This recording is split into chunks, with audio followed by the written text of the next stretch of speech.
Yeah. What's up, Chew? So remember like 4 episodes ago, where he said my draft was really, really good and really cool, and how I picked a lot of really strong players. Yeah. I had no longevity with my picks, bro. No, you don't. You really don't. You just have Q left now, don't you? Yep. And this is also the second time the only good player in my draft, Tevin, went out at final 10. Kelly last season also went out at the final 10. So I'm picking really good players. Hey, I don't know. Q could win the season. You really never know. That is true. If he does, it's going to be exciting, no doubt. Yeah, it'll be interesting, to say the least. It definitely will. Welcome, everyone, to Survivor Stock Watch, Episode 8. Coach, I am Jack. With me is Will. Well, how are you? I'm doing good. And with us also is Coach Q-Oach. It's Coach, ain't it? It's Coach. It's just Coach. Yeah. It's just Coach, but you can't just say Coach and expect people to know the Q is there. But no, this was a very interesting episode. I actually really liked it. And I have a lot of theories. One might say they're a little crackpot. Well, we won't play it yet, but we will later because now I'm intrigued. Now I'm interested. It might involve a few players. One, his name might rhyme with Shmen. But what did you think of the episode? Did you like it? Dislike it? I knew you were gonna say him. Yeah, we talk sometimes, guys, in the DMs where the plan, the stock watch. Yeah, we have chats occasionally. Every once in a while, where you call me certain words, which like what might start with a B, might rhyme with Mitch. So the Stockwatch rulebook, it's still here. We're hanging around. The Stockwatch rulebook is still in the game here. Before we fully begin right into the rankings here, I actually have a question, and maybe of you, Will, maybe of the audience, as an implementation, something new we could do, maybe a little promise that we make. We do one every episode. Because we do one every episode. We do key takeaways on the Edgic. We do 3 key takeaways on the Edgic. Would people be interested in doing key takeaways for every player? Have one little note. Just like, hey, this is the key takeaway. I think so. I think, especially now that we're kind of getting to less players, after the double merge boot with Soda and Tim, I feel like we have a lot more time to really dissect the players, because now we have more to go off of. We can really talk about their journey, what kind of edit they're having, all completely like nerd BS, but it's a lot more now than talking about Tim for 20 seconds and then moving on. Yeah. I mean, that is true. I think it would be a good little buffer. I think it would give a good summary note. If people are maybe, I don't know, if maybe people are watching at work, they can't really have the audio on, but they can have the, they can have closed captions or just the slides up or just the video up. They see that. And I don't know. I'm giving examples here. Look, I think it's good because it just gives kind of a nice little summary to it. It makes it nice and concise, because we hear on Stockwatch like to ramble quite a bit about this show. So I think it would be pretty nice for the viewers to get some summaries. Yeah, but I also disagree with the idea that someone's watching a podcast at work muted. What were you thinking when you said that? Listen, No, maybe you're watching it at work. Maybe you didn't bring your headphones. Maybe you just have the phone just and watching you're two just like, guys. You're just watching two guys talk. What? I'm Look, throwing shit at the wall. You gotta we understand. we're Gen Z. We have TikTok brain rot. All right, we need stimulation. Right, you see me rocking back and forth in this chair. I'm playing with my cube. All right, I'm doing my part. So we gotta. I believe you. I fully believe you. Let's get into it. We start with Tevin, the loser of the credit war between himself and Venus. We never really saw Tevin as going too far in this game. Winning potential was really out the window early on because it just felt a little clean, a little too Yeah. easy. And 10, well, we both, I don't know if you actually put him at 10. No, neither of us put him at 10 at any point in Yeah. our analysis and the previous episodes. It's close. It's pretty close. We kind of surmised mid-merge to early merge for Tevin, and this is exactly what we got with him. I didn't think he was going this episode. I actually thought he was going next episode. At the start of the season, I honestly thought he was going to make it to like the finale, right? I had him at number 1 at the very start, even despite his like monologue about Survivor. I do think Tevin is a very good narrator. I think he's very well spoken, and I think he's a very good knack for strategy. It's just he let it show too much. I think honestly, mismanaging his Venus relation was his downfall, because then it started the whole credit war where Liz does not care at all. Credit wars. And I think if he just let Venus take the whole credit for the move, did not say anything to Liz at all, maybe he would have been in a better spot. But at the same time, too, Tevin was just always a big name, a big personality, a big presence in the season. So people are always going to look at him, especially when he's number 1 best buddy with Hunter of all people. Yeah, that's true. That's an interesting best buddy to pick, especially, we'll get into it later as well. Yeah, Tevin, the King Tevin, I don't know. Maybe we called this last episode, but that Venus Tevin storyline was certainly going to come to a head. Bless you. And it was, bless you again. It was certainly going to come to a head certainly soon. And it did with this episode, and it officially ended. And so, Tevin had a really good grasp on the game. I think you're right. I think there is definitely a mistake there with basically saying to Charlie at the beginning of the episode, Venus thinks it's her move, but it's actually mine.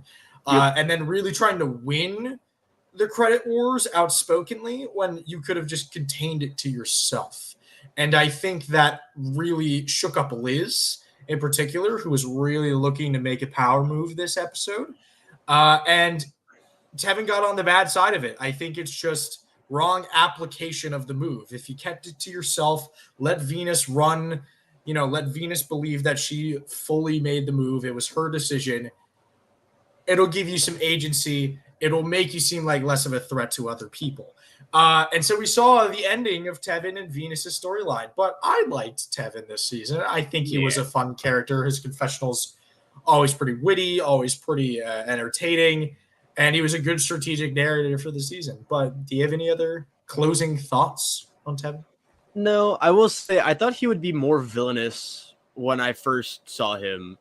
Tevin, so preseason when we did the draft, Tevin was actually my number 1 pick going into the draft.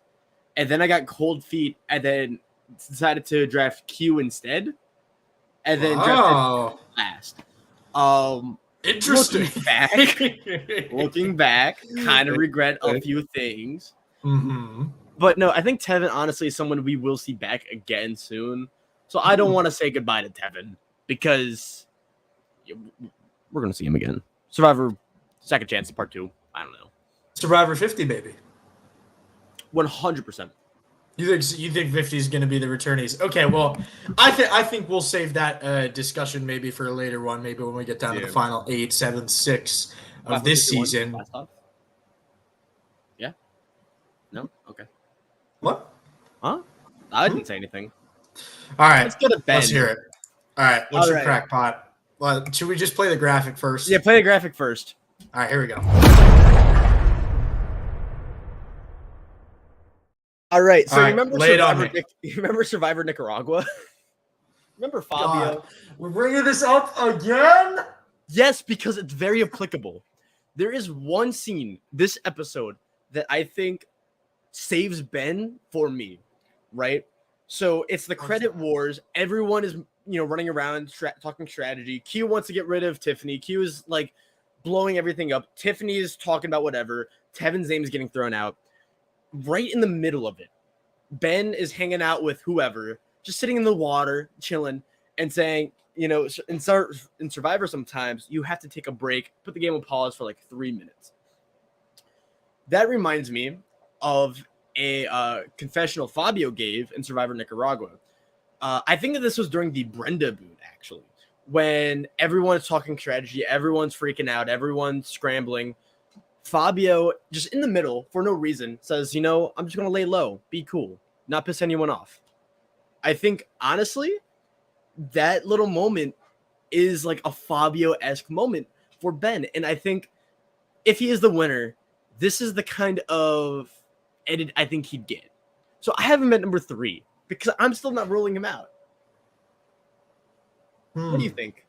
I see your perspective. I understand you, and I think that's certainly applicable. I think it's a good example of if a Ben win were to happen this season, how he would win. I think it makes a complete deal of sense. I challenge you because I think that if Ben were to win, we would be shown that secret scene.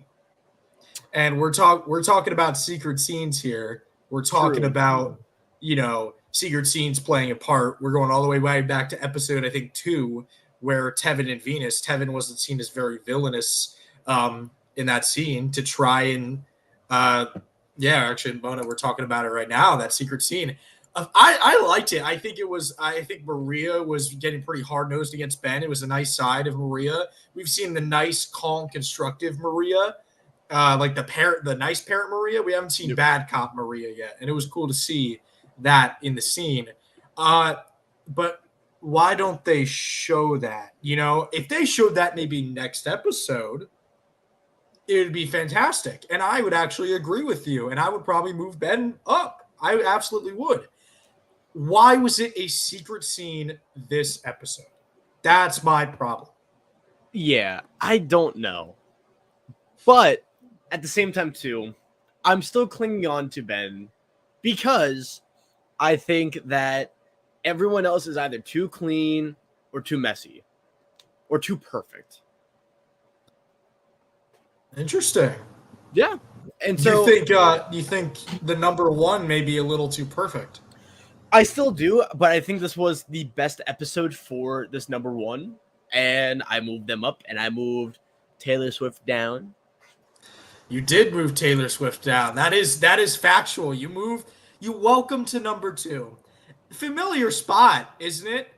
With me having Kelly at number 2 all season long under D. Well, actually, Kelly got voted out at Final 10, so that is very true. And actually, Taylor Swift released her album, the whatever Poet Society. Was it a Dead Poet Society? Dead Milkman. I don't know. I don't listen to Taylor Swift. What did you think of the album? I know you're a big Swift fan. No, not even close. I didn't even listen to the album. It's actually called Tortured Poet Society. I didn't even know that. Or maybe it's just Tortured Poets. I'm not a Taylor Swift fan, if you couldn't tell. I like her older stuff, though. We were listening to it yesterday, a couple of friends and I. Let's get back on track here. I like the meme image I presented a lot this episode. Angelina on the pole negotiating for rice. Yep. It was funny. It was a good little moment, good little editing. They've been really entertaining. It is bad. It is quite bad. The challenges, they've been quite entertaining during the challenges, and we haven't been giving this cast enough credit. in terms of being as entertaining because they are, a lot of these people are quite unhinged, and it provides riveting television when okay, there's a couple people that are contenders, but a lot of the other people are manic. That's entertaining. Yeah, I think honestly this might be the most Survivor Gabon episode at the very least. I think there's some merit to that. I absolutely do. Maybe some Nicaragua action happening. All right, let's not get too hot into it. I don't know. No, this cast, I don't know what happened. I was so low in the season, episode 1, episode 2. When Banu was there, I love Banu. Don't get me wrong, but Banu was such a sponge of so much screen time. And then, like, right when he got... I'd say a poor sponge of screen time. Like the screen time he was getting, the things he was talking about, I personally didn't really attach to it because it felt very forced. Yeah. It didn't feel really that natural. Whereas someone we'll get to later, it feels kind of like scarily natural. Yeah. I mean, that's also, I think we can apply it to Ben, right? With a lot of his moments in previous episodes where it's like we see Ben, the person and the character. And so when he is personable, there's more weight to it. And that was the big thing I said about Jake last season, where it's like, we saw Jake as a player and as a person first. And then he opened up and, right at the finale, I was crying during his fire making challenge, And so I feel like Survivor does struggle with like developing characters in a natural way, but sometimes they get it right, and we'll get to that person later. But Charlie, sometimes they do. Charlie, I mean, he's Charlie. He's doing good. Solid number 2. He's having a good edit. He reminds me of Marcus from 44. He's gonna do well. He has his Marcus from 44. No, not Marcus. Carson. My apologies. I'm thinking of. You said Marcus from Gabon is what you're thinking. Yeah, I am actually. Same thing. There you go. Hey, yeah, I know. That's an actually pretty good take. This is a little. I mean, Marcus. I think Charlie has more longevity, and I think he's going to go the distance here. But I think it's in a much similar vein to Marcus from, as Mona puts it, Survivor Gabon. Yeah. Oh man, I can't wait till we talk about Q. I can't wait to. Let's get to Hunter though. The new Tarzan, not that Tarzan though. He moves to 3 for me, and he moves to 4 for you. But I want to know why you moved him to 4. I didn't think his episode was fantastic here. I think it was still bad, regardless. I think I moved Ben to 3. That's why. Oh yeah, you did. That's right. Yeah. That was a jump. No, so I have a big concern with Hunter because I just feel like I always say, like, Hunter's gonna be that kind of player where we don't see a lot. We just get enough. But I feel like just getting enough isn't good for Hunter at this point. I think next episode is going to be make or break for Hunter. But I think he's just too much of a show off, right? I think the hide and seek little scene we didn't really talk a lot about. That's also why I have Ben high too, because he was declared the winner of hide and seek, hidden in plain sight. I think we can also apply that to Hunter as well, but to a less extent because Hunter was climbing on trees. He won the challenge and did like the thing, Jack, you said you were able to do that too, right? You want to give an example? What do you mean, climbing on trees? No. So, like, we were talking about the episode last night, and you said that, like, Hunter in the pole, like, leaning backwards and, like, hanging upside down. You said you were able to do that, right? No, I did not.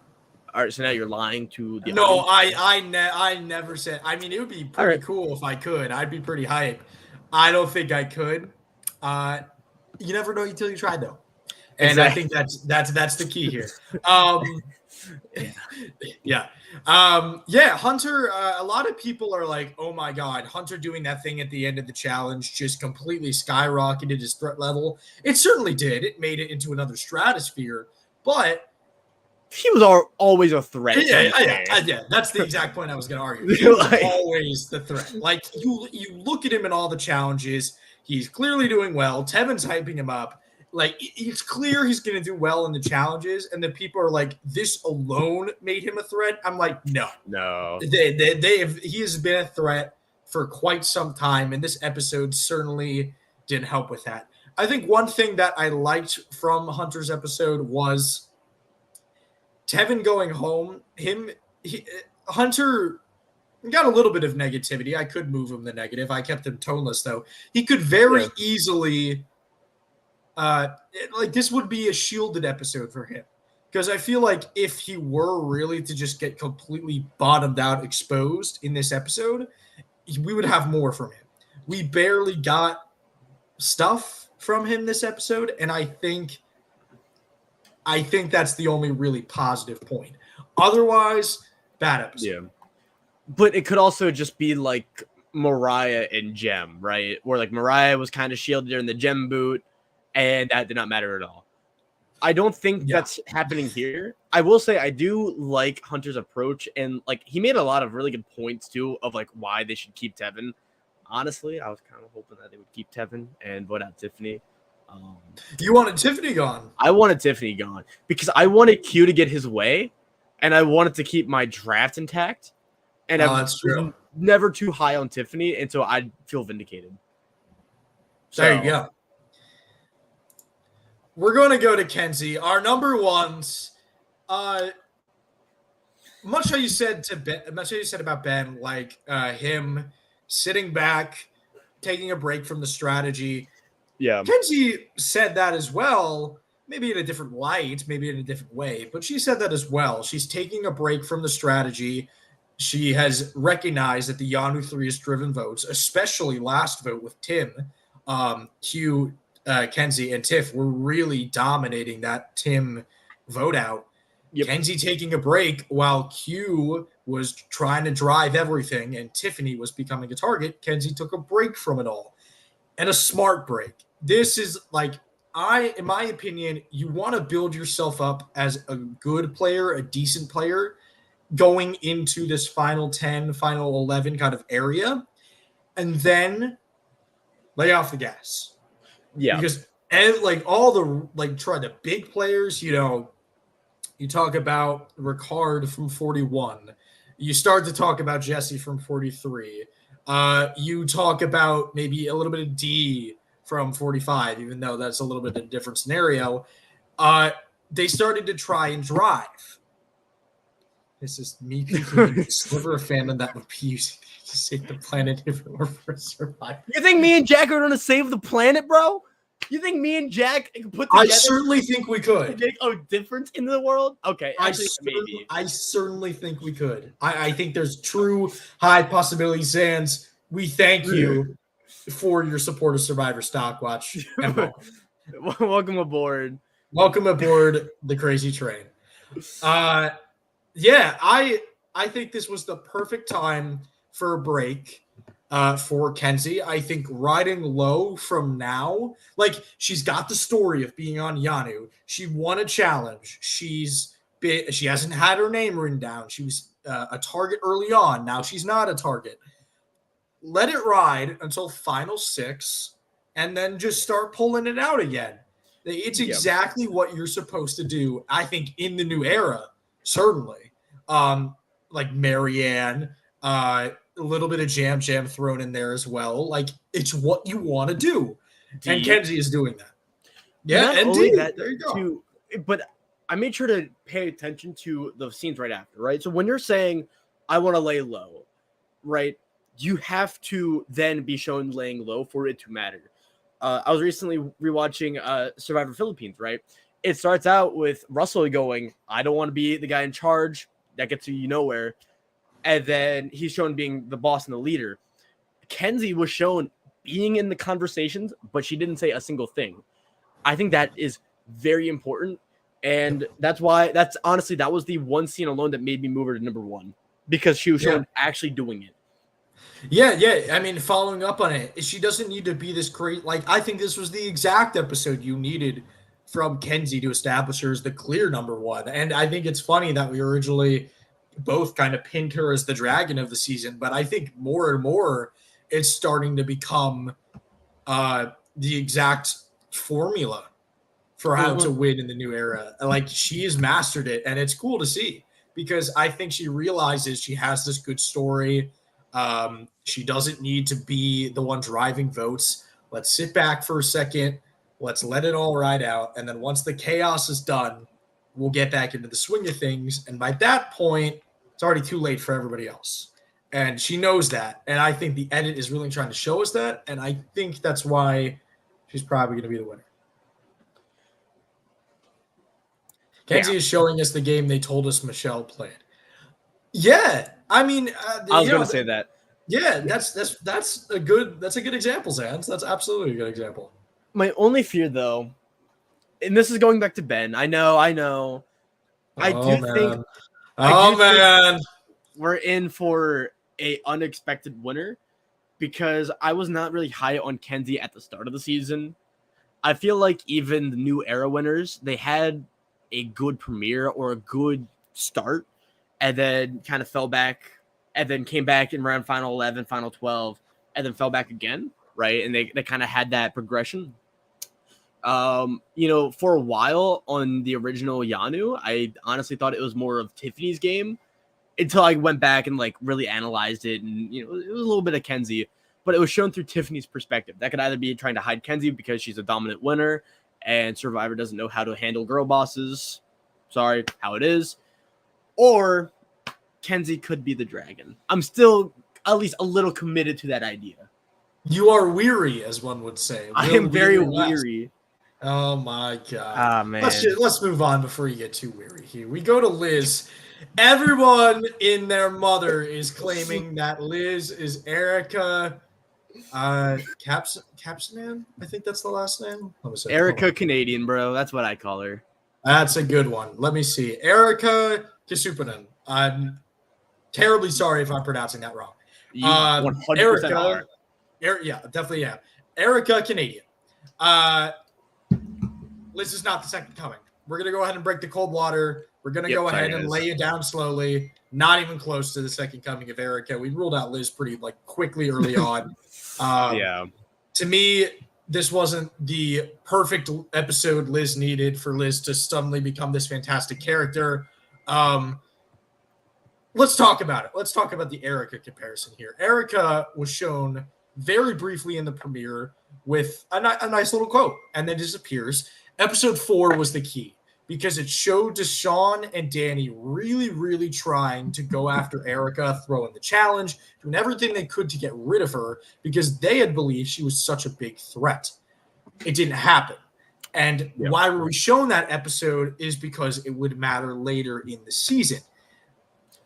So you're telling me that if Liz is the second coming of Erica, that Liz owning the multiple businesses and not hunting for the idol when everyone else is the strategy we're going to see. Yeah. I also just think Liz, I don't know. Liz is weird.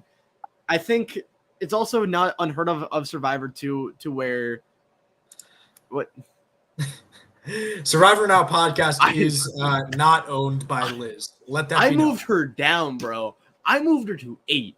No, so the thing too, though, it's not unheard of for a player to get shafted in the edit to then have a weird episode where they're the main character and then either get voted out right after or or even that episode, right? Think of Willard from Palau, prime example. Wow, that's a throwback. That is a throwback. That is a throwback and a half. I was thinking more. Oh gosh, I'm trying to think of an episode, maybe an example from.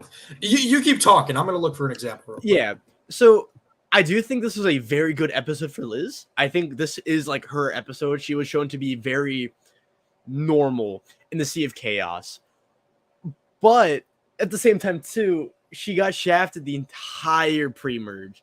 There wasn't really anything to go off of. And I feel on this podcast, it's once you're out, right? That's why I'm very careful about, keeping Ben still around for me. And honestly, Mona, I could see Liz making it far. I could see her making it like final 5, maybe. But as of right now, it's like, I don't know. I do think honestly Venus is a losing finalist. Here we go. I couldn't find my bad. Yeah, I couldn't. Yeah, exactly. Willard Plow. Thank you. Yeah, that is. Yeah, there you go. That is perfect. Liz makes it for. That's why I have Liz at 6. I have Liz very high on the people who I don't think are going to win anymore. Ranking. Yeah. Because I think she is going to make it farther than a lot of the people on that not going to win anymore ranking. We'll get to that later, but I think she has longevity. I think she makes it further than Hunter, for sure. Yep. I think she makes it farther than Venus as well, actually. I don't think Venus is a losing finalist. I think that would be a little too on the nose. I think it would be a little too clear that she's a losing finalist for me. You know what I mean? Like, I think it's a little too, like, in your face. Okay, but this is the same show where, like, every scene with Carson, we saw flames in his eyes, all right? Like, yeah, that was pretty heavy-handed. There's also last season, they said D is the winner in one of the episodes. Obvious throwaway line. But Survivor does lean into making it so on the nose and so in your face where we doubt whether or not they're doing that intentionally or not. I think Venus, we'll get to Venus later. I think Liz, though, everyone's blowing her up as this like big player who's going to make it really far. I don't see the vision right now. I think her edit's a little too weird. I've changed my mind a lot. Yes, I think it could happen. If she gets a really good episode like next week, honestly, I could move her up to be the top of the losers. But she's still a loser. Zan's with an interesting point here. There was a good point that on Twitter, it didn't seem like Venus got the details filled in at Pawnee, so maybe a finalist. Yeah, I mean, maybe it could be. I don't know. Will, pick a number 1 through 4. Let's do 1. Let's do 1. A little 1 action. Like all right. Song for Metallica for Ben. Like Metallica. Oh my God, you and Ben. I love Ben, bro.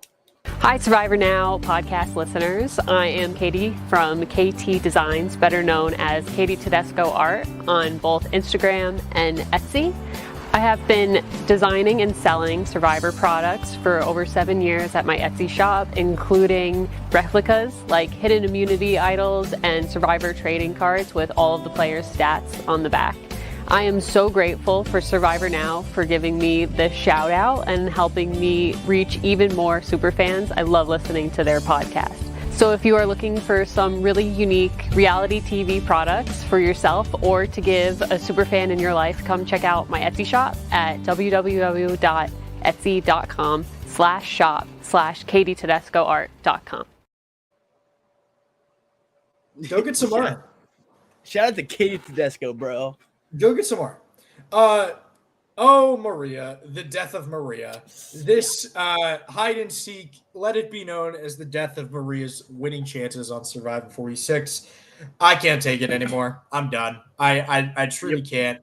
It's just the same exact edit we have gotten. Like, she's the middle of the road queen. I'm going to count them real quick. 1, 2, 3, 4, 5. And this was a middle road positive this episode, but it's again middle of the road. She has had 7 episodes of the same exact stuff. Yep, here in Survivor Stockwatch, we teach you how to count, bro. We teach you how to count, and it's infuriating because Maria truly, I feel like, could be such a reasonable and strong voice on the season, but here ain't. I really think Maria should have gotten the Liz edit. Like, how we saw Liz this episode, I feel like is Maria all season, but they could be shafting her because there's more interesting things happening, like a song battle in episode 2 and Banu. It's like there's a lot of big characters and big names, and so I want to just say, oh, Maria is boring. No offense, Maria, or like she's not giving the most interesting confessionals. But that was also what I said about Kelly last season, where my defense for Kelly being number 1 was that she was just a little boring. Yeah, but Yeah. again, at least Kelly had some episodes where it really feels like she was driving her narrative and she was really like being strong. Oh, she got 10th, but she was really The driving some episodes in her direction. the Tevin edit. Like I think we look at, we always talk about like the 7th place, 8th place, like being like the big player, like High from 42 or Noel from 43. I think 10th placers could start to be a new placement where like the big tribal leaders, right? Like how Tevin was kind of leading the narrative on Nami, Kelly was leading Bello on 44. You go to Brandon in 44. Brandon You go to James and Ryan. James, you could argue. James is in that position a little bit.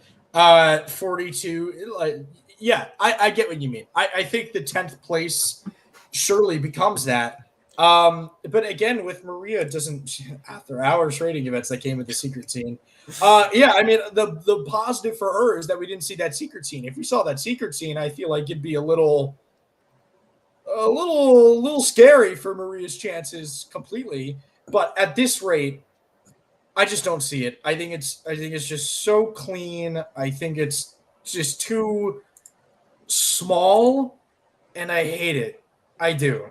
Because I think it could be so much better, irregardless of if she won or not. If she won, I would imagine it would be a little bit better. Even if she lost, I would have hoped it would be a little bit better. But it's not. And that's really, really unfortunate to see. Yeah. Honestly, the edit this season, I don't want to complain. I love New Era Survivor more than a lot of other people will. Shout out to Randy. Well, but the editing has been a little whack compared to last season, which felt very balanced, even though, there were a lot of big moments that got a lot more screen time, like, the Lulu losers, Sifu running around, and like Caleb in general, and Bruce. Like Bruce was a lightning rod, similarly to like how Banu was, but we still saw, everything from everyone else. I just wish we got more of that now this season. Especially with like Maria, but we needed a breakout episode, and at this point, if it happens now, I just think it's too late, and it's going to be the Liz effect, just not as major. Yeah, it's too late, and it's the same. It's not like Erica. It's not like Erica where she got exactly what she needed at certain points. Episode 4, Mergatory with the hourglass, the hourglass. I think if we were seeing a Maria win, maybe that episode where she was talking about it was episode 4. It was about the challenge. It was about her not doing so well in the challenge and being like fearful of that. We would have seen more of that, and we would have seen a capitalization on that, but we didn't. And I think that's the story: is that we get the Maria.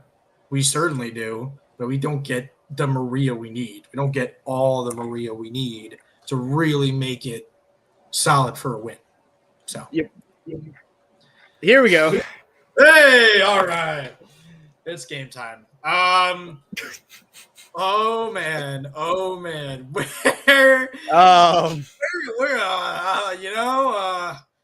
Where do we even begin? Like this was a legendary character episode. Like we thought last episode was legendary for Q. This was like one of the top 10 character episodes probably ever, I'm going to say. I mean, it was madness. The whole hide and seek shenanigans and using it as strategy. The rice, not winning the rice in the negotiation. By the way, that was good. I liked them not actually getting, 100%. And Jeff trying to say, all right, 2 of you sacrifice your votes. You can get the rice too. And I'm like, hell no, that's stupid. And everyone else thought it was dumb. But with that, this trying to target Tiff, flipping back and forth, wanting to quit at tribal council, and something about always talking about the movie. I think it's a movie called Cancel Christmas. I think it's an actual movie.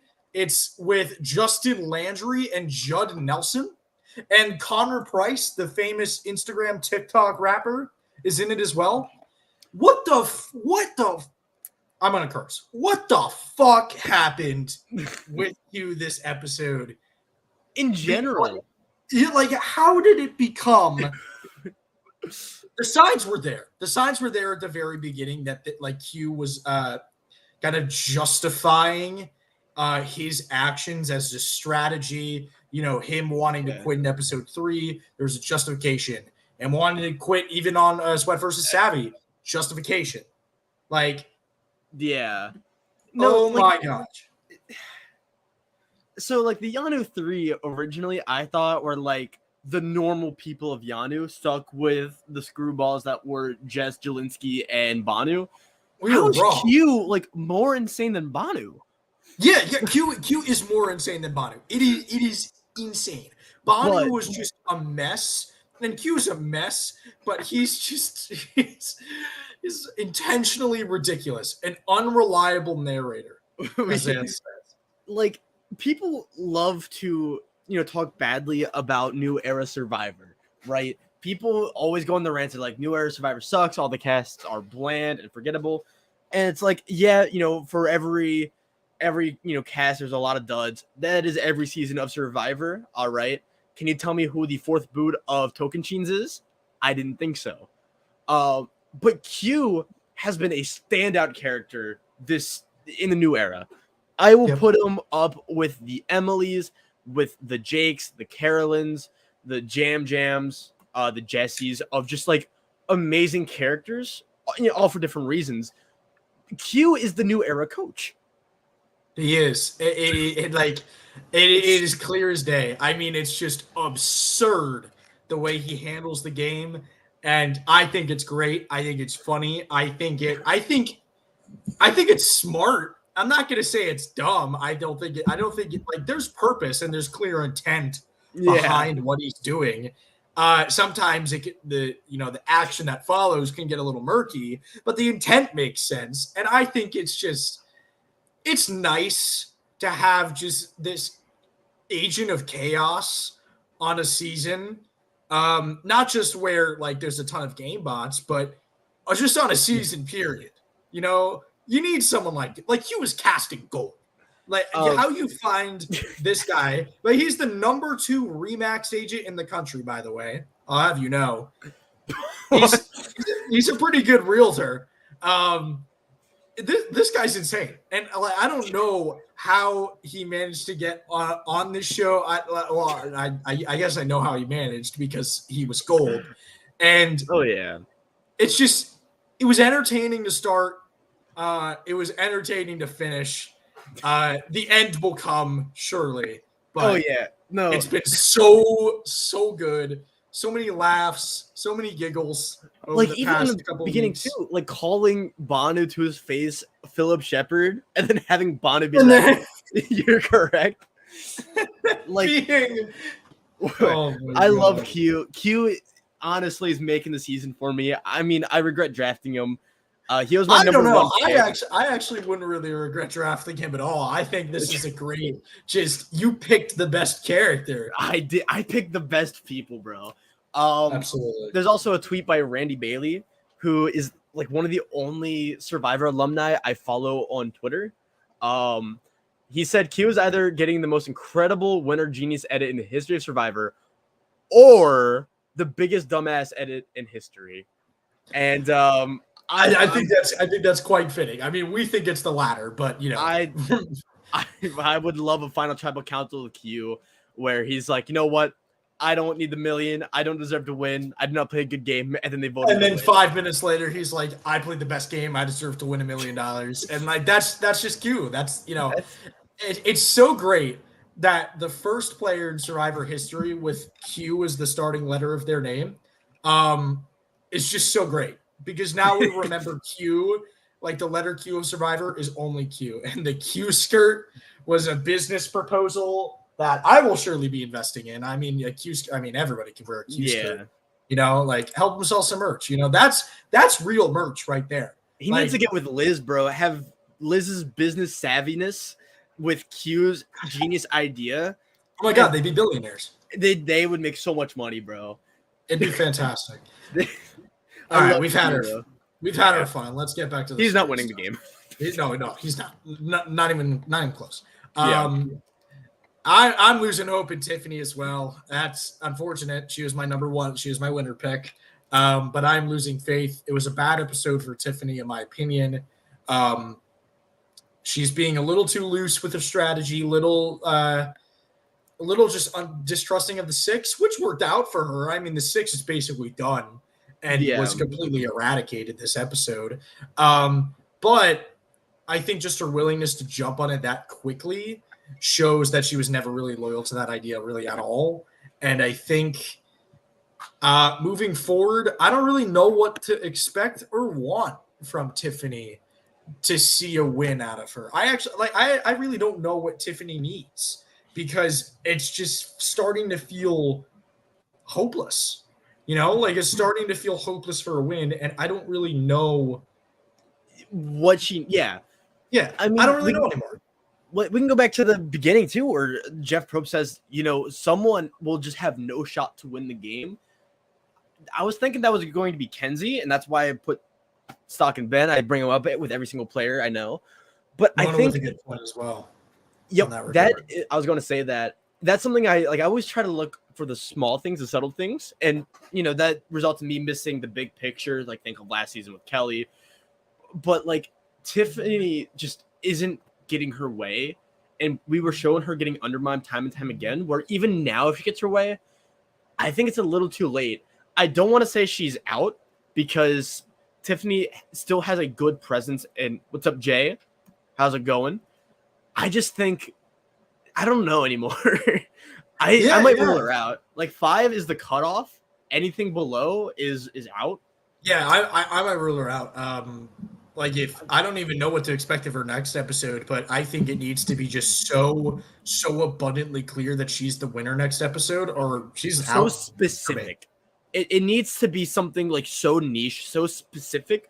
In Tiffany's, like it doesn't even have to be like she's the obvious winner where she gets her way and is like the mafioso mob boss, but it also doesn't need to be a quiet episode because she gets a lot of quiet episodes.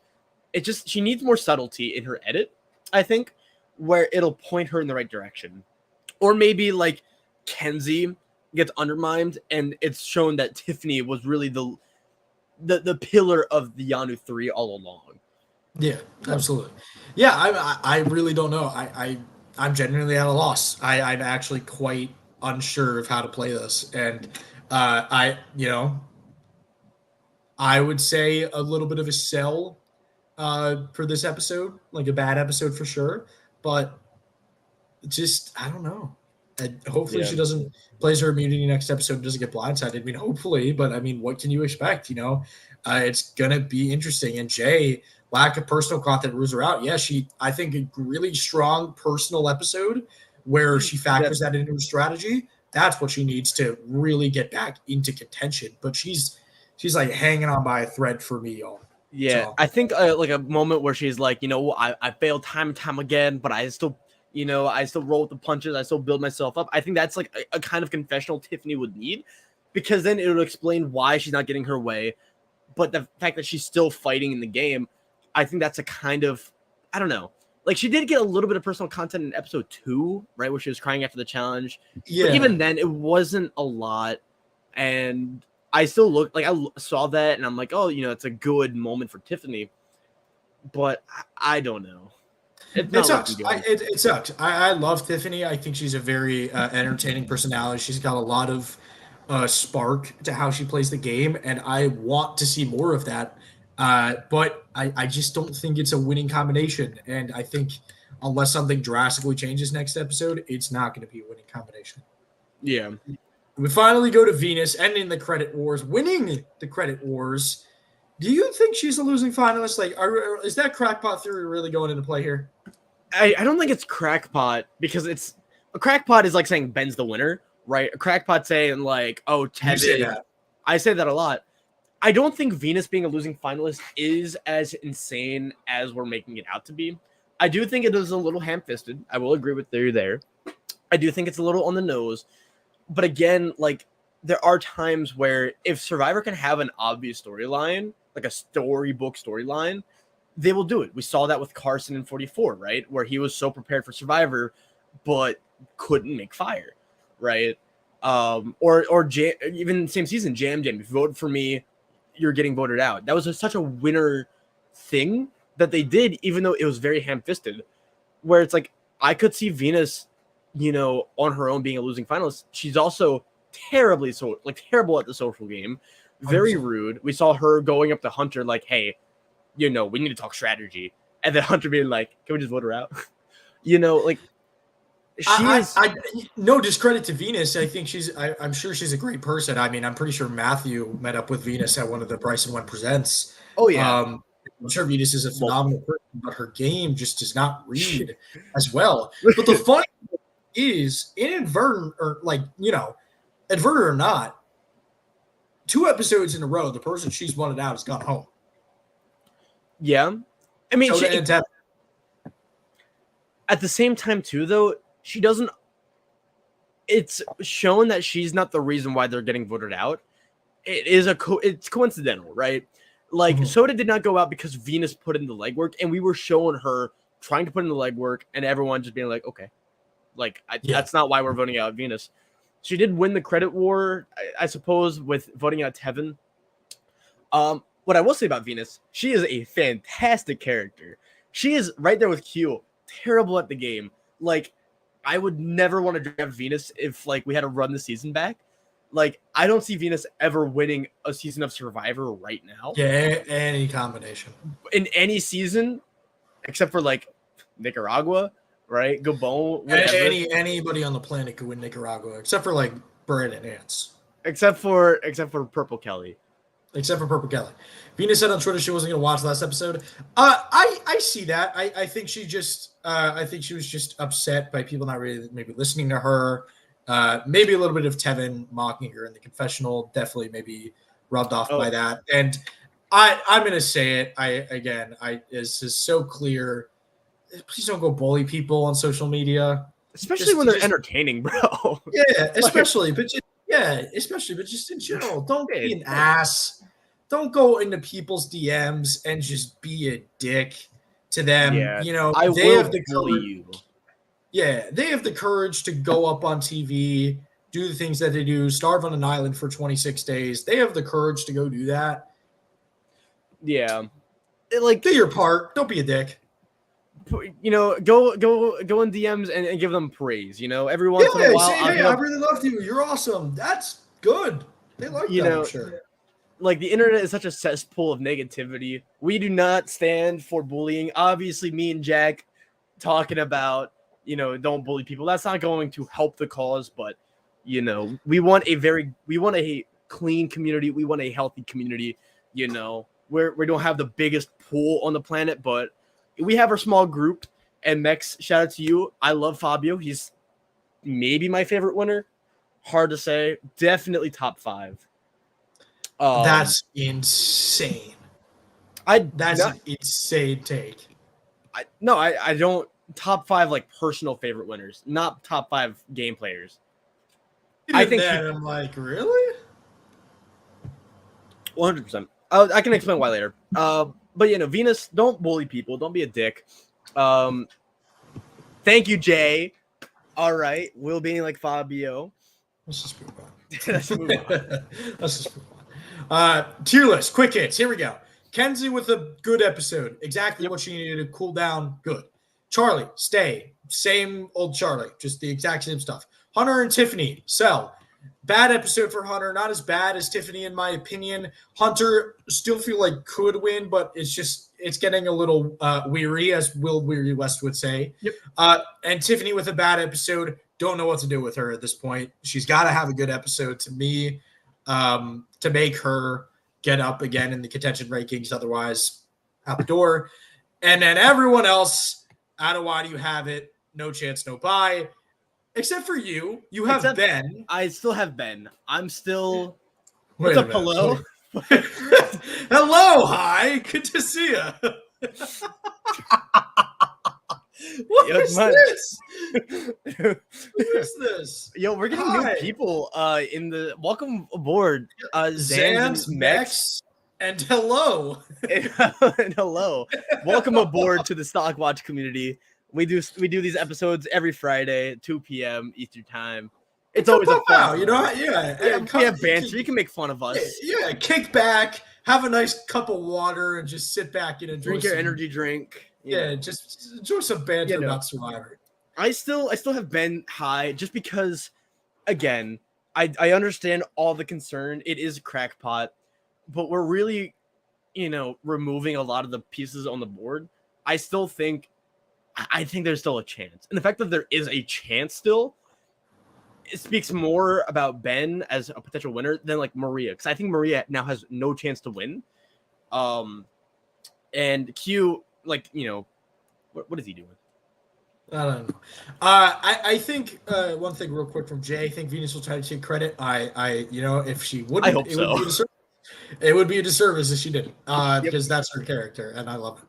I'm gonna take a stand here, and I'm gonna state my opinion. We've been very hard-nosed about giving people slashes. We've been very generous in giving people slashes.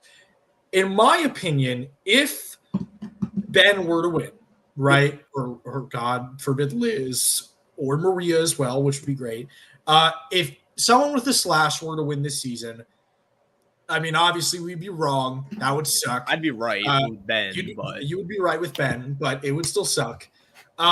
We would be a little bit less generous with the slashes next season.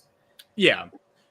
If I'm right, if we're right, and if Kenzie wins, or Charlie or Hunter or Tiffany at this point, I am going to be still very generous with the slashes because I think, it reflects a little bit of confidence on us. It feels good when we get it right. Yeah.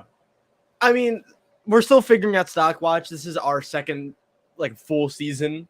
So, we make it a little better every single time. If you go back to watch, Survivor 44 Stock Watch. Dude, watch our first episode of Survivor 44 Stock Watch. We were so formal. We were crazy.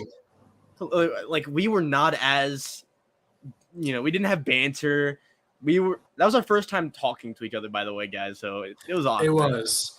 And now we're best of buds. And now you are the first internet friend I've ever made that I met up with in real life. I want you to realize this. That's pretty cool. Oh, we forgot to get the pic, or we got the picture. Did we do the picture? Oh shit! We got to do the pic. We'll show the picture next time. That is our promise. Yeah, that's another promise. We're doing key summary points and the picture. Double promise? Come on, we're in our prime. The Edgic. Here we go. Highest visibility. Q with a 10. He got 15 confessionals. I mean, if 10 were really allowed in the rules, I'd give him a 10.